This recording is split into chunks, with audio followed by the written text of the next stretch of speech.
어린이들도 재미있게 듣는 제일 쉬운 삼국지 40일 방통의 죽음. 조조는 오나라를 점령하기 위해서는 후방의 위협을 먼저 없애야 한다 생각했습니다. 그래서 북방의 서량을 공격해서 점령했죠. 이에 한중의 태수 장로는 조조가 곧 한중으로도 공격해 올 것이라 생각하고 두려워했습니다. 그래서 조조가 쳐들어오기 전 유장이 다스리는 익주를 쳐서 군사력을 강화하기로 마음먹었습니다. 이 소식을 들은 유장은 덜컥 겁이 났습니다. 그래서 신하 장송을 보내 조조에게 도움을 요청했지만 조조는 익주에는 관심도 주지 않았습니다. 장송은 돌아가는 길에 지푸라기라도 잡는 심정으로 유비에게 들려 도움을 요청했습니다. 유비는 장송을 극진하게 대접했습니다. 장송은 며칠 형주에 머무르며 유비의 인품에 감동했습니다. 유비는 인덕이 있는 사람이다.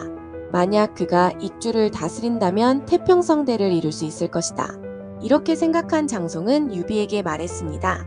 유장은 나약하고 무능하여 큰 일을 도모할 수 없습니다. 장로에게 촉을 빼앗기느니 차라리 유황수께서 촉을 차지하는 것이 나을 것 같습니다. 장송의 말에 유비는 머뭇거리며 말했습니다. 장송님의 호의는 충분히 알겠습니다. 하지만 유장은 나의 친척인데 어찌 그의 땅을 칠 수 있겠습니까? 이것은 촉의 지도를 상세히 그린 지도입니다.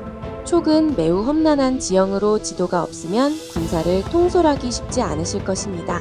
만약 유황수께서 촉을 치신다면 제가 안에서 돕도록 하겠습니다. 만약 일이 그렇게 풀린다면 장송님의 은혜를 잊지 않겠습니다. 장송은 이렇게 약속하고 유장에게 돌아가 유비와 손을 잡고 장로와 맞설 것을 제안했습니다. 유장도 유비의 도움에 감사하며 유비와 함께 장로군과 맞설 준비를 했지요. 유비는 방통을 군사로 삼고 황충을 선봉으로 5만 군사를 이끌고 익주로 향했습니다. 유장도 3만의 군사를 이끌고 유비를 맞았습니다. 두 사람은 아주 오랜 친구처럼 서로를 대하며 장로군을 맞을 준비를 했지요. 하지만 방통은 생각이 달랐습니다. 방통은 유비에게 지금이 천재일후의 기회이며 지금 유장을 없앤다면 익주의 군세를 그대로 흡수할 수 있다고 조언했습니다. 촉의 험준한 지형과 병사들이라면 장로의 군대를 손쉽게 막을 수 있을 것이니 이것이 가장 적은 피해로 촉을 차지할 방법이었죠. 하지만 유비는 친척버린 유장을 공격하기를 망설였습니다. 그렇게 차일피일 시간을 보내다 보니 장로군이 익주를 침략해 왔습니다. 유비는 가맹관에서 장로군을 맞이해 유장 대신 익주를 위해 싸웠습니다. 장로군을 막아낸 데다가 가맹관의 백성들에게도 널리 은덕을 베풀어 백성들도 유비를 따르게 되었지요. 그러던 중 공명에게서 편지가 날아왔습니다. 조조가 손권을 치기 위해 군사를 일으켰다는 내용이었습니다. 만약 조조가 오나라를 치는데 성공한다면 다음 차례는 유비의 형주가 될 것이었기 때문에 공명은 오나라와 힘을 합쳐 조조군을 맞아 싸울 것이라는 내용이었습니다. 하지만 지금 유비군은 유장을 돕는다고 군량이 부족한 상황이었습니다. 이에 유비가 유장에게 군량을 빌리고자 했습니다. 하지만 유장은 머뭇거리며 결정을 내리지 못했습니다. 유장을 대신해 장로군과 싸우고 유장의 촉을 지켜주었지만 유장의 이런 태도에 유비도 분을 감추지 못했습니다. 나는 천리를 마다하지 않고 병사를 이끌고 와 공경에 빠진 그를 구해주었는데 겨우 군량을 빌려달라는 부탁에 어찌 이리 대할 수 있단 말인가. 이에 방통은 유비에게 계책을 알려주었습니다. 거짓으로 형주로 돌아간다고 한 후에 기회를 틈타 부간을 차지하고 다시 성도를 치는 것이 어떻겠습니까?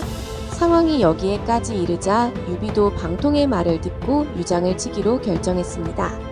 유비의 대군은 하늘을 찌를 듯한 기세로 쉽게 부간을 차지하고 낙성으로 진격해 갔습니다. 방통은 마음이 급했습니다. 유장이 대비하기 전에 빠르게 관문들을 점령해야 피해를 최소화한 채 익주를 차지할 수 있었으니까요. 하지만 이런 조급함이 화를 불렀습니다. 방통은 성도로 진격하기 위해 나무들이 빽빽하게 우거져 있고 뒤로 물러서기도 쉽지 않은 낙봉파라는 골짜기로 진격했습니다. 하지만 방통이 낙봉파에 들어서자마자 수많은 화살이 날아들었습니다. 결국 방통은 화살을 피하지 못하고 그 자리에서 죽고 말았습니다. 와룡과 봉추라고 불리는 천하의 기재가 허망하게도 죽는 순간이었습니다. 방통의 죽음의 유비는 퇴각한 후 공명에게 도움을 청했습니다. 공명은 형주를 관우에게 맡긴 후 조은에게 선봉을 맡기고 유비를 도우러 출진했습니다. 장비에게는 별도로 군사를 주고 용맹한 장수인 어만이 지키는 파군을 친 후 합류하도록 명했습니다.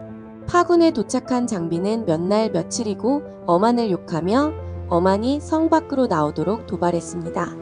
하지만 어만은 성문을 굳게 걸어 잠근 채 전투에 나서지 않았습니다. 이에 장비는 거짓 소문을 내어 어만의 첩자들에게 장비군의 총공격 계획을 흘렸습니다. 이에 어만은 장비군을 공격하기 위해 숲길에 매복을 하고 장비를 기다렸죠. 하지만 장비는 어만이 복병을 숨겨둘 것을 예상해 그들을 둘러싸고 포위하여 어만을 생포하는 데 성공하였습니다. 공명 군사께서는 내가 용맹하기는 하나 지략이 모자란다고 하셨지. 하지만 이걸 보아라. 이래도 내가 지혜가 없는 것이냐. 하! 어만을 사로잡은 장비는 한껏 신이 나 어만을 직접 무릎 꿇리며 항복을 권하였습니다. 의로움이 뭔지도 모르는 무례하나. 엄연히 주인이 있는 땅을 침략하고도 부끄러워하기는커녕 방자하게 날뛰는 꼴이 우습구나. 내가 죽는 순간까지 내 놈에게 무릎을 꿇고 항복하지 않을 것이다. 장비는 죽음을 앞두고도 의연한 어만의 모습에 깊이 감동했습니다. 그래서 군사를 물린 뒤 직접 어만의 포박을 풀어주고 고개를 숙여 절을 했습니다. 장군은 그야말로 천하에 있을까 말까한 영웅호걸이십니다. 제 말실수를 너그러이 용서해 주시기를 바랍니다. 이 장비가 진심으로 장군께 용서를 구합니다. 생각지도 못한 상황에 어만은 어안이 벙벙했습니다. 이내 장비가 진심이라는 것을 깨닫고 항복하였지요.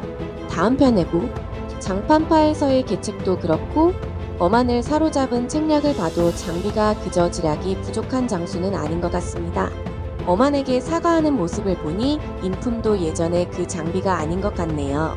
이제 공명이 유비를 도와 익주로 왔습니다. 유비는 유장의 촉을 차지할 수 있을까요? 다음 이야기를 기대해 주세요.